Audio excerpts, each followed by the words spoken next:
The Lions of Little Rock, Chapter 11, The Talisman. Pretty soon, it was the last week in September, the last weekend before our presentation. There was an election going on that Saturday, and both Mother and Daddy were in a bad mood. I think the grown-ups were trying to decide if they should keep the high schools closed or open them again. But of course, they didn't say it that way. No, it was more like, "Do you think it's a good idea for whites and Negroes to go to school together?" That was kind of tricky, if you ask me. There aren't too many people in Little Rock who'd say yes to that kind of question. Mother and Daddy voted first thing in the morning, even before we cleaned the house. They didn't say how they voted, and I didn't ask. But I thought about it. I tried to imagine what it would be like going to school with Betty Jean, since she was the only colored person I'd ever really talked to, if you call drinking a glass of tea a conversation. I tried to picture Betty Jean as a 12-year-old girl, but I kept imagining a smaller version of her in a big flowered apron. It made me giggle as I vacuumed my room. Soon as I was done cleaning, I ran out of the house to meet Liz at the zoo. We were going to go over our presentation one more time. I'd done my part at least twice for every animal in the zoo. I'd said my lines in front of the mirror at home, trying to maintain eye contact with myself. I'd even said my part for Judy, late at night, when Mother and Daddy were asleep. I'd done everything I could to prepare. I knew my lines perfectly, and I was still terrified. Liz was late. I watched the lions, but they were just lying there, sleeping. I got more nervous every second I stood there alone, so I thought about all the ways Liz had taught me to relax. 1. Take a deep breath. 2. Imagine all the people at school in their underwear. This didn't work too well. Just thinking about JT and his underwear made my heart beat way too fast. 3. My good old friends, the prime numbers.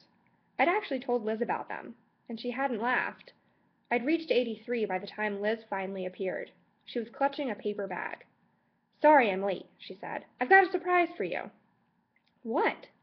She reached in the bag and pulled out 2 small green turtles. Their claws scrabbled gently on her hand.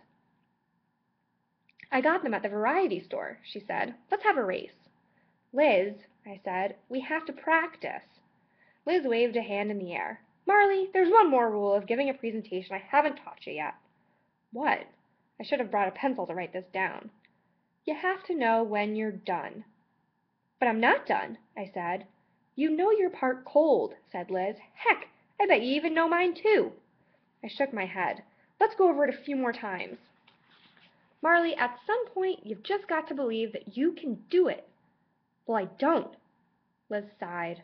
She was getting frustrated. This wasn't going to work. Any minute now she'd give up and say she'd do all the talking after all, and I'd be incredibly relieved and incredibly disappointed. That's what Sally would have done. But Liz wasn't Sally.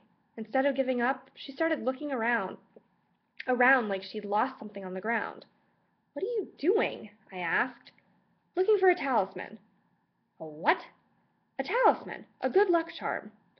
Like she was going to find a gold amulet or a magic ring lying on the ground amidst popcorn and peanut shells.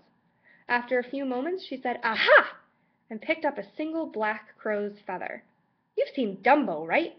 asked Liz. I nodded. I'd seen the movie a bunch of times, when I was little. I could relate to the little elephant with big ears. He didn't talk either. "Well, this is a magic feather. Put it in your pocket, and if you get nervous during the presentation, just touch it, and you'll be fine." "A magic feather?"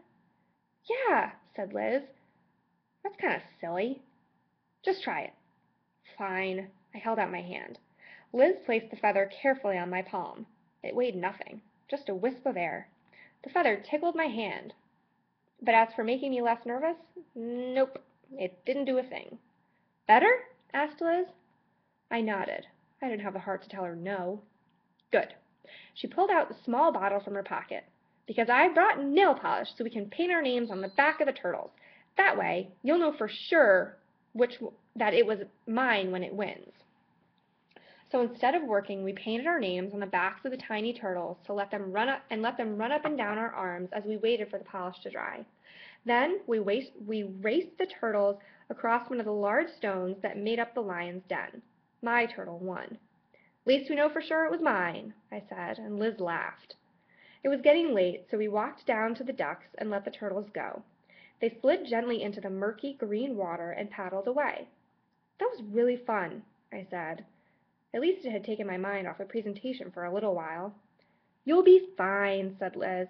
I'll bring the magic square book with me to school on Monday. I'm still not sure I can do it, I admitted. I believe in you, said Liz.